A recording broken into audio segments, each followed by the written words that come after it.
మీ అందరికీ దసరా పండుగ శుభాకాంక్షలు. ఆ దసరా పండగ రోజు మాత్రం ఫుడ్‌తో గ్రాండ్‌గా సెలబ్రేట్ చేసుకుంటాము. మన వాళ్ళకి ఈ మటన్ కర్రీ అనేది ఒక ఎమోషన్. జస్ట్ నార్మల్ కూర కాదు. ఇక్కడ మటన్ చూసుకుంటే చూడండి ఎంత పింక్ కలర్‌లో ఉందో. ఇలా పింక్ కలర్‌లో ఉండాలి. మీరు నల్లి లోపల చూసినా గానీ ఇలా రెడ్ కలర్‌లో ఉండాలి. ఈ బోన్ మ్యారో ఎప్పుడైతే రెడ్ కలర్‌లో ఉండిద్దో అప్పుడే మీ మేక లేత మేక అని అర్థం. నేను ఎప్పుడూ ఒకటి చెప్తా ఉంటాను. వడ్డిచ్చేవాడు మనవాడైతే ఎప్పుడు తిన్నా నల్లి బొక్క మనకే పడుతుంది. సో అందుకని వడ్డిచ్చేవాడిని, వండేవాడిని ఎప్పుడు సెట్ చేసి పెట్టుకోవాలి. అప్పుడు ప్రాపర్ ఫుడ్ ఎంజాయ్ చేయొచ్చు. వడ్డిచ్చేవాడు, వండేవాడే కాదు కొట్టేవాడు కూడా మనవాడైతే ఎక్కువ నల్లి బొక్కలేస్తాడు.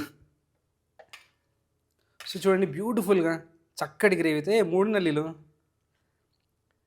చక్కగా బ్యూటిఫుల్ గ్రేవీ. మంచిగా నాకు ఇలా చిక్కగా ఉండాలి గ్రేవీ. మరీ పలచగా ఉంటే అస్సలు ఇష్టం ఉండదు. ముక్కలు కూడా ఎంత ఉడకాలో అంత ఉడకాలి. కలర్ కూడా ఇలా బ్రైట్ ఆరెంజ్ రెడ్ కలర్లో ఉండాలి. ఉప్పు కారాలు పర్ఫెక్ట్గా బ్యాలెన్స్ చేసుకోండి. నల్లి బొక్క అయిపోతేనే కొట్లాడతారు ఇక్కడ. సో అలాంటిది ఉప్పు కారం తేడా వేస్తారనుకోండి ఇంకా మీ పరిస్థితి దేవుడే చూసుకుంటాడు. సో చాలా జాగ్రత్తగా శ్రద్ధగా చేసుకోండి. ఇంట్లో నాలాంటి ఆత్రం వాళ్ళు ఉంటే కుండలో ఉడికేదే నోట్లో ఉడకాలి మనలాంటి వాళ్ళకి. ఊరికూరికే వచ్చి అయ్యిందా అయ్యిందా అయ్యిందా అని సతాయిస్తూ ఉంటారు. సో అందుకని పండగ రోజు స్పెసిఫిక్గా వీలైనంత తొందరగా మటన్ తెచ్చుకొని టైంకి వండేశారనుకోండి నాలాంటి ఆత్రంగాలు టైంకి తింటారు.